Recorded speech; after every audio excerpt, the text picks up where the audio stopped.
आज हमारा टॉपिक है सिक्योरिटी अटैक्स। सिक्योरिटी अटैक्स को हम डिस्कस करेंगे। सबसे पहले हम देखते हैं कि हमारे पास अटैक क्या होता है। तो हम अटैक को कहते हैं कि हमारे पास ये एक इंटेलिजेंट एक्ट होता है जो कि आपके सिस्टम की सिक्योरिटी को वायलेट करता है, आपके सिस्टम की सिक्योरिटी को ब्रेक करता है। ठीक है। तो हमने ये वर्ड अटैक जो है वो लास्ट लेक्चर के अंदर भी इसको पढ़ा। किसी सेंस में जो इंफॉर्मेशन सिक्योरिटी की टर्म है उसकी सेंस के अंदर हमने इसको पढ़ा था।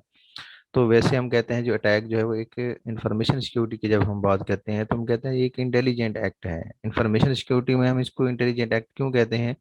क्योंकि हमेशा जब भी आप कोई सिस्टम डेवलप करते हैं, हम जैसे प्रीवियस लेक्चर्स के अंदर डिस्कस करते हैं कि हमारा जो भी सिस्टम होता है इंफॉर्मेशन सिस्टम, उसके अंदर जो सिक्योरिटी होती है वो सबसे इंपॉर्टेंट चीज़ होती है। सबसे की टर्म जो है वो हमारे पास सिक्योरिटी होती है। और अगर कोई पर्सन है वो उस सिक्योरिटी के ऊपर अटैक करता है या उस सिस्टम के ऊपर अटैक करता है और उसको पता भी है कि वहाँ पे सिक्योरिटी जो है वो इम्प्लीमेंटेड है, डेफिनेटली जो है वो उसके लिए प्रॉपर प्लानिंग करेगा। प्रॉपर जो है प्लानिंग के बाद वो उसके ऊपर अटैक करेगा, क्योंकि उसका पर्पस क्या होता है? उसका पर्पस है कि सिक्योरिटी को वायलेट करके सिस्टम के रिसोर्सेज को, सिस्टम के एसेट्स को जो है, इंफॉर्मेशन सिस्टम के एसेट्स को जो है वो एक्सेस किया जा सके। ठीक है।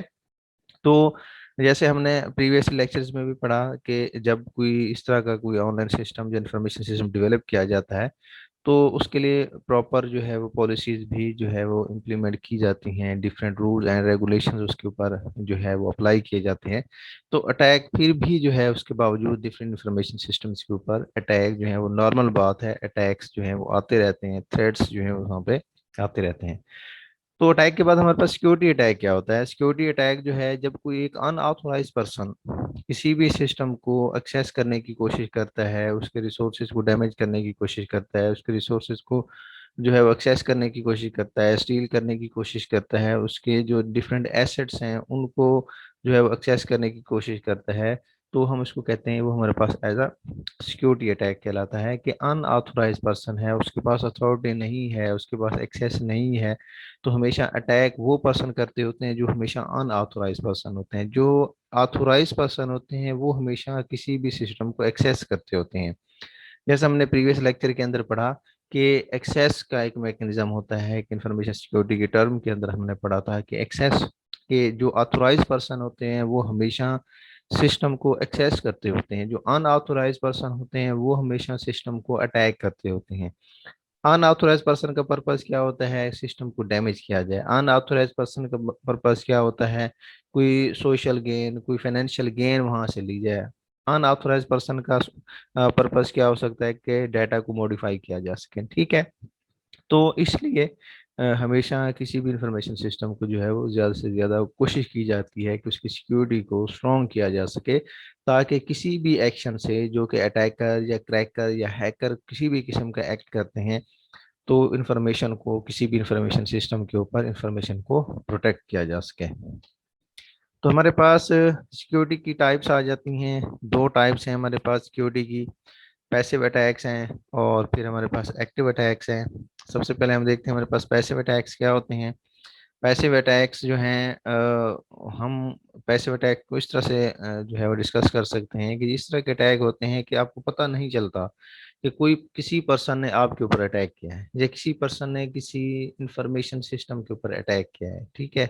उसकी वजह क्या है? उसकी वजह ये है कि ये इस तरह का अटैक होता है कि नेचुरली जस्ट आपकी जो कम्युनिकेशन है या आपकी जो ट्रांसमिशन है, जस्ट उसको ऑब्जर्व किया जाता है, जस्ट उसको मॉनिटर किया जाता है। जैसे मोस्टली आप लोगों को सुनने को मिलता है कि जो डिफरेंट एजेंसीज हैं या डिफरेंट जो हमारे पास हम कह सकते हैं जो टेलीकम्युनिकेशन अथॉरिटीज की कुछ एजेंसीज हैं। ठीक है। या सम टाइम आप ये कहते हैं कि आपको शक होता है कि जी आपकी कॉल जो है वो ट्रेस हो रही है या आपकी कॉल जो है वो उसको मॉनिटर किया जा रहा है। तो मोस्टली इस तरह के अटैक का पता नहीं चलता। उसकी वजह क्या है? क्योंकि यहाँ पे कोई एक्ट नहीं किया जाता। जो थर्ड पर्सन है या जो थर्ड पार्टी है, फॉर एग्जांपल दो पर्सन है वो आपस में कम्युनिकेट कर रहे हैं, दो पर्सन के दरमियान आपस में कम्युनिकेशन हो रही है। जो थर्ड पर्सन है वो जस्ट क्या कर रहा है? जो आपकी कम्युनिकेशन हो रही है तो जस्ट उसको मॉनिटर कर रहा होता है, देख रहा होता है। उसका और कोई पर्पज नहीं है, वो उसने आपको डिस्टर्ब नहीं करना। लेकिन जस्ट क्या करना है? जो आपने इंफॉर्मेशन ट्रांसमिट की है, जो आपने कम्युनिकेशन उनके साथ की है, तो जो थर्ड पार्टी है, थर्ड पर्सन है, वो जस्ट आपकी इंफॉर्मेशन को जो ट्रांसमिट हो रही है उसको व्यू कर रहा होता है, जस्ट आपकी एक्टिविटीज को मॉनिटर कर रहा होता है। आप बहुत दफा देखते हैं, जैसे पहले पीटीसीएल के सेट्स हुआ करते थे, सम टाइम ऐसा होता था कि जो है वो इस तरह की उसके अंदर बहुत ज़्यादा एम्बिगिटीज थी। उस टाइम हमारे पास लाइंस जो होती थी वो बहुत ज़्यादा सिक्योर नहीं होती थी। तो डिफरेंट ट्रांसमिशन लाइंस, खास तौर पे जब जो है वो बैड वेदर की वजह से ट्रांसमिशन लाइंस जो है वो इतनी ख़राब हो जाती थी कि थर्ड पर्सन जो है अगर चाहता तो वो किसी के साथ जो है वो इंफॉर्मेशन शेयर कर सकता था, सॉरी, थर्ड पर्सन चाहता तो उनकी ट्रांसमिशन के दरमियान जो है वो वहाँ पे अटैक कर सकता था, वहाँ पे इन हो सकता था। ठीक है। तो मोस्टली ऐसा होता था कि फॉर एग्जाम्पल जैसे दो पर्सन कॉल कर रहे हो, आजकल आप जैसे कॉल करते हैं तो आपको एक जो है मैसेज आ जाता है कि ये पर्सन जो है किसी दूसरी लाइन पर बिजी है। ठीक है। तो पीडीसीएल के सेट्स के अंदर स्टार्ट के अंदर ऐसा हो जाता था कि लाइंस मिल जाती होती थी। ठीक है। तो उससे क्या होता था कि जो दो पर्सन्स की आपस में कम्युनिकेशन हो रही थी तो उसको वो पर्सन मॉनिटर कर सकता होता था। तो ऐसे अटैक जो होते हैं हमेशा डेंजरस होते थे। डेंजरस इस सेंस में हम इसको कह सकते हैं क्योंकि ऐसे अटैक्स का पता नहीं चलता, क्योंकि वो पर्सन कोई एक्ट तो कर नहीं रहा, जो थर्ड पर्सन है उसने वो कोई एक्ट नहीं कर रहा, वो जस्ट साइलेंट है। साइलेंटली जो है वो उन दोनों पर्सन के दरमियान जो कम्युनिकेशन हो रही है, ट्रांसमिशन हो रही है, जो डाटा ट्रांसमिट हो रहा है उसको जस्ट व्यू कर रहा है, ऑब्जर्व कर रहा है कि ये किस तरह की इनके आपस में कम्युनिकेशन हो रही है। तो इसके अंदर टाइप्स हैं।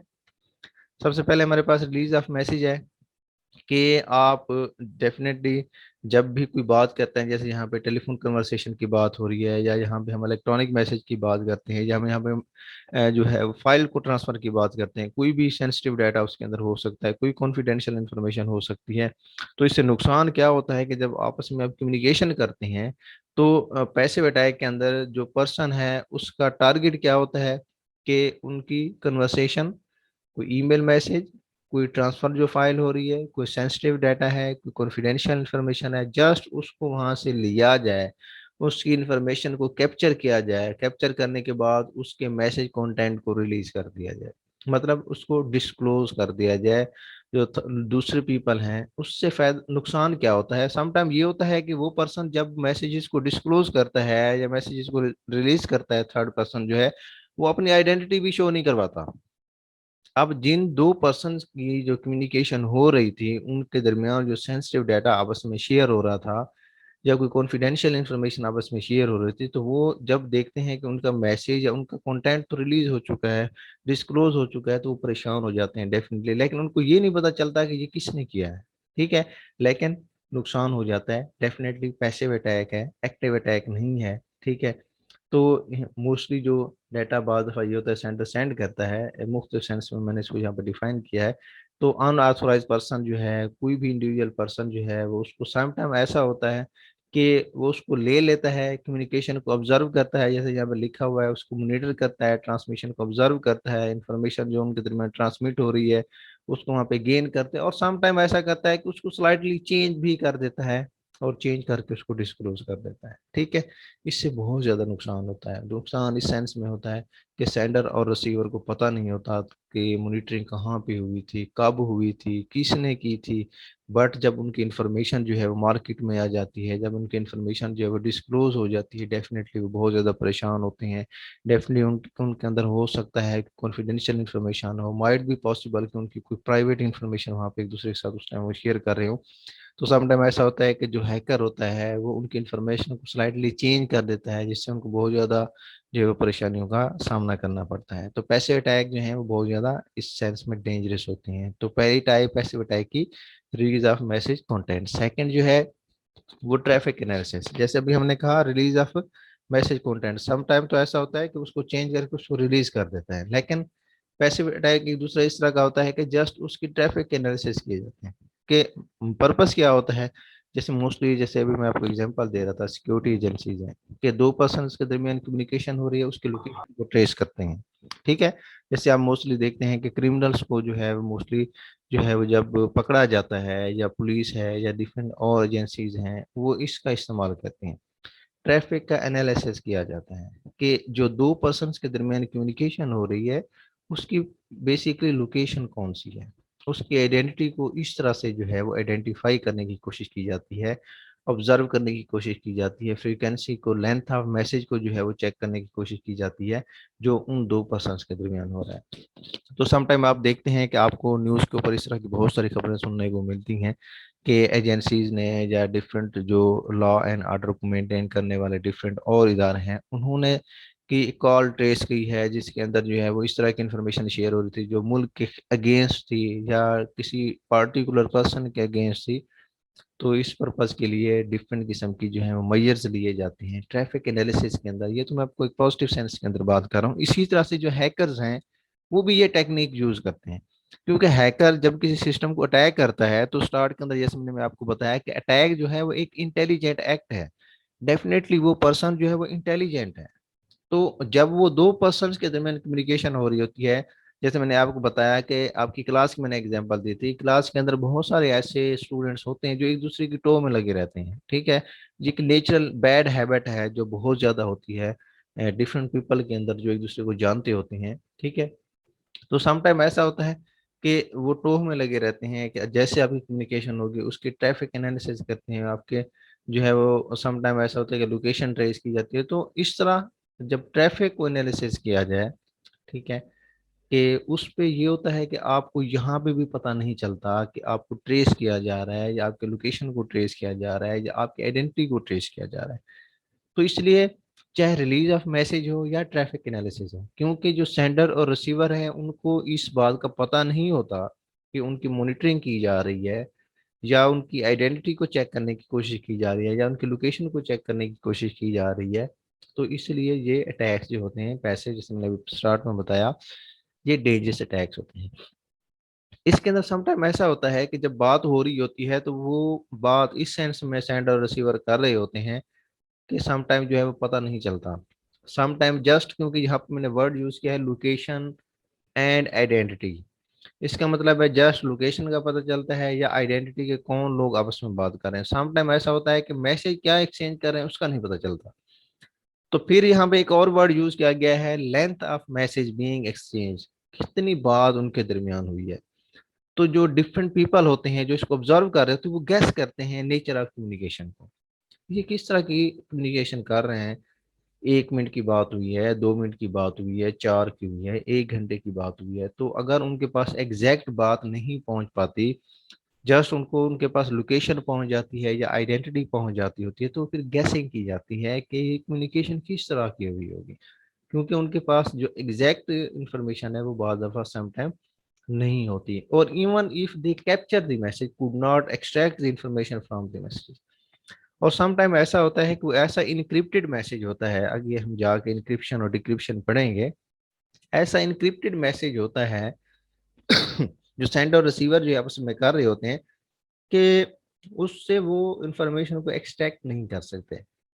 जैसे आगे हम जाके लेक्चर्स करीब आने वाले हैं, हम इस तरह की टेक्निक्स को डिस्कस करेंगे कि जो मैसेज को किस तरह से इनक्रिप्ट किया जाता है, किस तरह से डिक्रिप्ट किया जाता है, कि जो पर्सन आपस में कम्युनिकेशन कर रहे हैं मैसेज को इनक्रिप्ट और डिक्रिप्ट के जो है वो लॉ के ऊपर कर रहे हैं कि जो सेंडर है वो मैसेज इनक्रिप्टेड भेजता है। इनक्रिप्टेड का मतलब है जो रिसीवर है जस्ट वही उसको पढ़ सकता है, उसके पास की होगी या वो उसी के पास जस्ट अंडरस्टैंडिंग होगी। जब सेंडर रिसीवर के पास पहुंचेगा तो वो उस मैसेज को डिक्रिप्ट करेगा, ठीक है। तो ट्रैफिक एनालिसिस के अंदर समटाइम इस तरह की जो सिचुएशन भी आती है कि लोकेशन फाइंड हो जाती है, आइडेंटिटी का पता चल जाता है, लेकिन मैसेज क्योंकि इनक्रिप्टेड होता है इसलिए गैस किया जाता है कि ये क्या मैसेज हो सकता है। मोस्टली जो हमारी सिक्योरिटी एजेंसीज हैं वो इसी रूल के ऊपर काम करती हूँ। तो मैं बार बार एग्जाम्पल क्योंकि दे रहा हूँ क्योंकि यहाँ पे ट्रैफिक एनालिसिस की बात हो रही है, तो मोस्टली ट्रैफिक एनालिसिस जो है वो इस सेंस में जाता है। जब हम नेगेटिव सेंस की बात करते हैं, जो हम पैसिव अटैक की बात करते हैं, तो डेफिनेटली हैकर्स भी इसी रूल के तहत ही डिफरेंट पीपल की कम्युनिकेशन को ट्रेस करते होते हैं। तो दो टाइप थी हमारे पास पैसिव अटैक की। उसके बाद हमारे पास एक्टिव अटैक आ जाते हैं। एक्टिव अटैक के अंदर जैसे अभी मैंने बताया था, पैसिव में जस्ट मॉनिटरिंग है, पता नहीं चलता कि मॉनिटरिंग हो रही है या नहीं हो रही, समटाइम ये भी नहीं पता होता, जो थर्ड पार्टी होती है वो आपको डिस्टर्ब भी नहीं करती। लेकिन एक्टिव अटैक के अंदर, क्योंकि ये एक्टिव अटैक है, इसके अंदर आपके डाटा को डैमेज किया जाता है, डाटा को मॉडिफाई किया जाता है, उसको मॉडिफाई करने के बाद उसको फिर दोबारा उसकी स्ट्रीमिंग कर दी जाती है।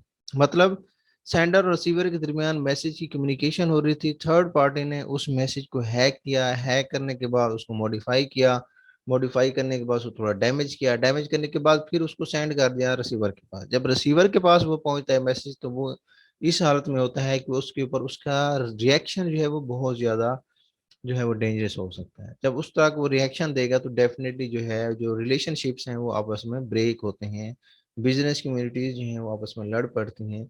तो उससे नुकसान होता है, सेंडर का भी नुकसान होता है और रिसीवर का भी, दोनों पार्टीज का होता है। तो active attack involve some modification some destruction of data. Purpose क्या होता है, इंफॉर्मेशन को गेन किया जाए, उसको टारगेट किया जाए, उसको चेंज किया जाए, डिस्टर्ब किया जाए पीपल को, ये मोस्टली जो है वो उसका पर्पस होता है। तो एक्टिव अटैक जो है यहाँ पे उसकी टाइप्स लिखी हुई है, मास्कोड अटैक है, इंटरप्शन अटैक है, फैब्रिकेशन है, रिप्लाई अटैक है, modification of messages and Daniel of service है। ये डिफरेंट अटैक्स हैं जिसको अभी हम देखते हैं। सबसे पहले मास्कोड अटैक आ जाते हैं। मास्कोड अटैक का मतलब है कि एक पर्सन है, मैसेज किसी को सेंड करता है, फॉर एग्जांपल दो पर्सन की कम्युनिकेशन हो रही है, ठीक है, और बात होती रहती है, वो एक दूसरे के फ्रेंड्स हैं, तो एक थर्ड पर्सन ऐसा जो है वहां पे मौजूद होता है जिसको पता है कि इन दो पर्सन के दरमियान बातचीत होती है, इन दो पर्सन के दरमियान बिजनेस डीलिंग होती है, इन दो पर्सन के दरमियान कोई रिलेशनशिप मौजूद है। तो फिर क्या करता है, सम टाइम प्रिटेंड करता है कि वो उसको मैसेजेस जो करने वाला है, जो सेकंड पार्टी है, वो खुद है। तो ये कब करता है, पहले वो ऑब्जर्व करता है, पहले वो अटेम्प्ट करता है कि किसी तरह से लॉग इन आईडी का पता चल जाए, पहले वो हमेशा अटेम्प्ट करता रहता है कि किसी तरह से पासवर्ड का पता चल जाए। जब उसके पास पासवर्ड आ जाता है, जब उसके पास लॉग इन आईडी आ जाती है, तो वो फिर खुद वो पर्सन बन के किसी थर्ड पर्सन के साथ बात करता है और प्रिटेंड करता है कि मैं ही वो ओरिजिनल पर्सन हूँ। ठीक है। तो जब वो कोई लॉगिन और पासवर्ड लेता है तो डेफिनेटली कोई ऑथेंटिकेशन, खुद को ऑथेंटिकेशन का सीक्वेंस भी सेम फॉलो कर रहा है। ठीक है। और जब वो रिप्लाई कर रहा होता है किसी भी पर्सन को, डेफिनेटली वेल ऑथेंटिकेशन के थ्रू कर रहा होता है। जैसे मैं आपको एग्जांपल बार बार देता हूँ, दो फ्रेंड्स हैं आपकी क्लास में, वो एक दूसरे के साथ सम टाइम जो है वो अपने आईडीज के पासवर्ड शेयर कर लेते हैं, अपनी आईडीज शेयर कर लेते हैं बहुत ज्यादा, क्योंकि ब्लाइंड ट्रस्ट करते हैं। सम टाइम पीपल जो है वो एक दूसरे के ऊपर ब्लाइंड ट्रस्ट कर रहे होते हैं, सम टाइम ब्लाइंड ट्रस्ट कर रहे होते हैं, सम टाइम ऐसा होता है कि वो एक दूसरे को नहीं बताते लॉग इन आईडी।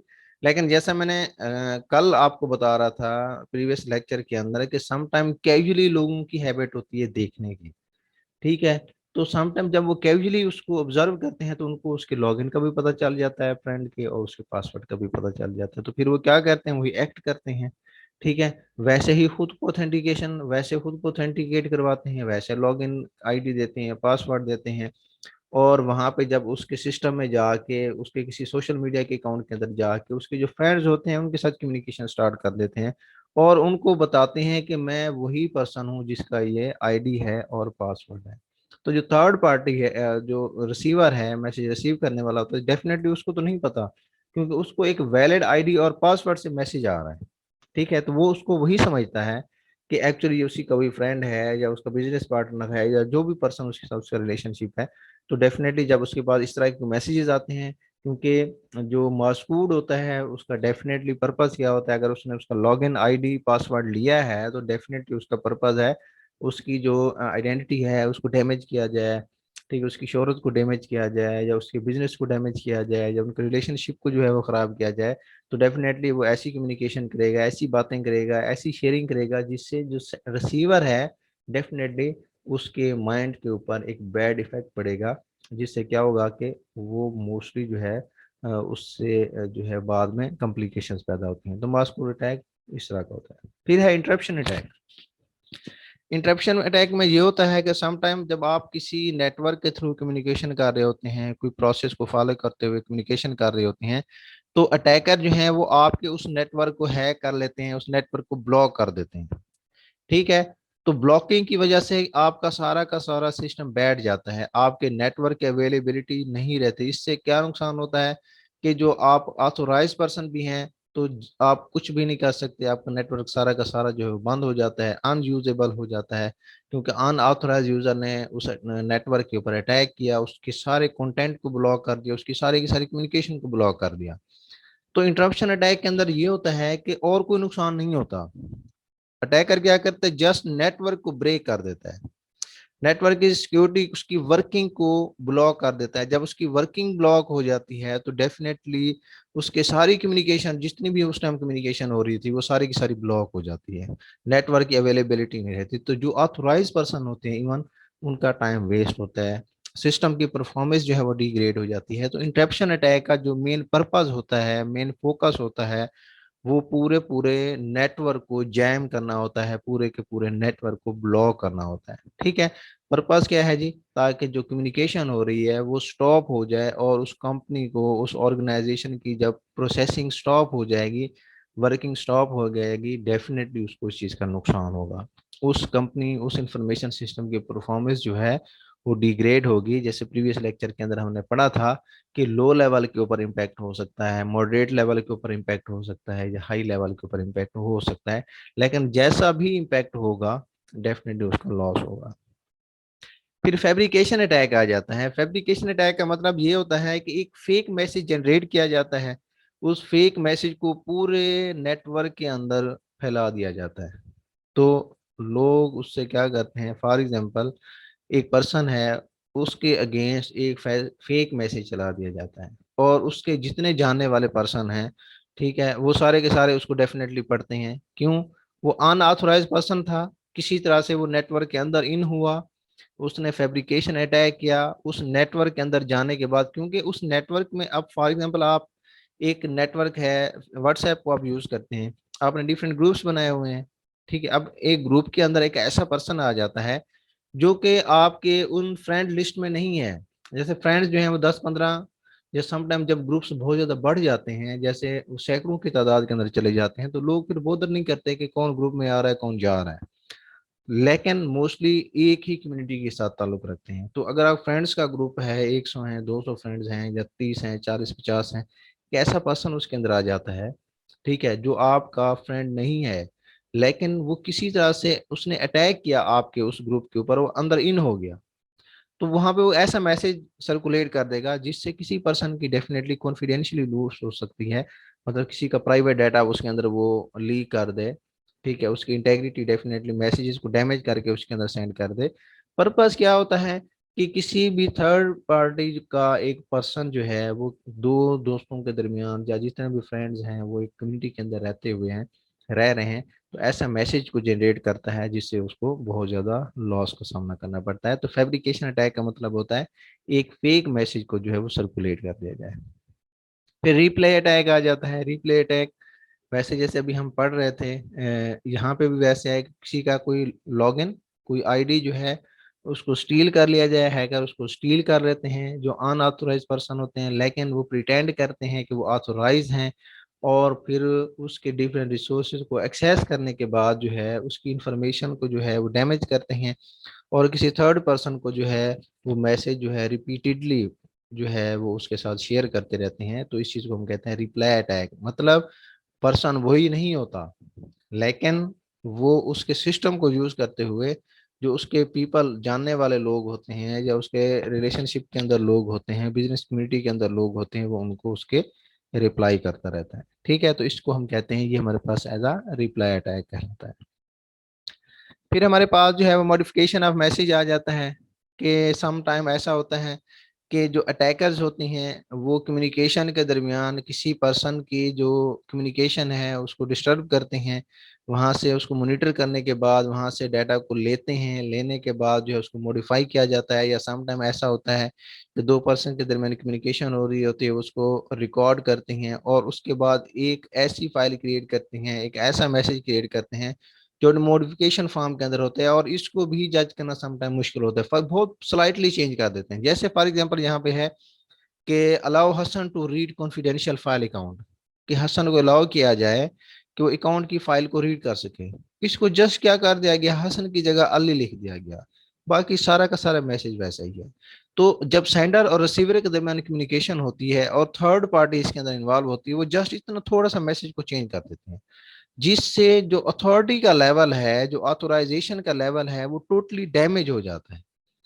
और यहाँ पे देखें जो एक्सेस की अथॉरिटी है वो हसन से डायरेक्टली अली की तरफ चली जाती है, मैसेज ज्यादा चेंज नहीं हुआ, जस्ट स्लाइटली एक नाम चेंज हुआ है। तो इस मॉडिफिकेशन ऑफ मैसेज से क्या होता है कि बहुत ज़्यादा नुकसान का सामना करना पड़ता है। डिफरेंट पीपल जो हैं वो फिर उसके अंदर सफ़र होते हैं। मैसेज तो ट्रांसमिट हो जाते हैं, सेंडर और रिसीवर के दरमियान कम्युनिकेशन तो हो जाती है, लेकिन मैसेज रॉन्ग साइड के ऊपर जाता है, रॉन्ग डायरेक्शन की तरफ निकल जाता है। ठीक है। तो मॉडिफिकेशन ऑफ मैसेजेस के अंदर फिर जब डिसीजन मेकिंग की बात आती है तो फिर वहाँ पे जो ऑर्गेनाइजेशंस हैं उनको बहुत ज़्यादा जो है वो सफ़र करना पड़ता है। तो मॉडिफिकेशन ऑफ मैसेज के अंदर भी जो है आपके मैसेजेस के कंटेंट को चेंज किया जाता है, उसको समटाइम डैमेज किया जाता है, और समटाइम उसका अथॉरिटी के लेवल इस तरह से चेंज कर दिया जाता है। इन दी एंड ऑफ जो है वो डेनियल ऑफ सर्विस है। डेनियल ऑफ सर्विस के अंदर भी जो आप सिस्टम के एसेट्स को यूज कर रहे होते हैं, रिसोर्सेज को यूज कर रहे होते हैं, उनको अटैक किया जाता है, उनको शट डाउन कर दिया जाता है, नेटवर्क्स को बंद कर दिया जाता है। वो इनएक्सेसिबल होते हैं जो यूजर वहां पे मौजूद होते हैं। ठीक है। तो इससे भी क्या होता है कि जब सिस्टम डाउन हो जाता है, सिस्टम बंद हो जाता है तो डेफिनेटली उसके अंदर क्या होता है कि जो आपके पास प्रोसेसेस हैं वो रुक जाती हैं, जो प्रोसेसिंग है वो रुक जाती है, जो कम्युनिकेशन हो रही होती है वो रुक जाती है, जो नॉर्मल वर्किंग होती है वो सारी की सारी फैसिलिटीज़ उसके अंदर जो है वो स्टॉप हो जाती हैं। तो इससे क्या होता है, वो कंपनी को, ऑर्गेनाइजेशन को जो है वो बहुत ज़्यादा नुकसान होता है। उनकी कम्युनिकेशन रुक जाने की वजह से बिजनेस कम्युनिटी को बहुत ज़्यादा फाइनेंशियल लॉस का सामना करना पड़ता है। उस सिस्टम की जो परफॉर्मेंस होती है वो डिग्रेड हो जाती है, जिससे जो ऑर्गेनाइजेशंस हैं, कंपनीज हैं, वो बहुत ज़्यादा इससे सफ़र करती हैं। तो डेनियल ऑफ सर्विस के अंदर जो है वो मोस्टली इस तरह की सिचुएशन में सिस्टम की परफॉर्मेंस जो है वो डिग्रेड हो जाती है।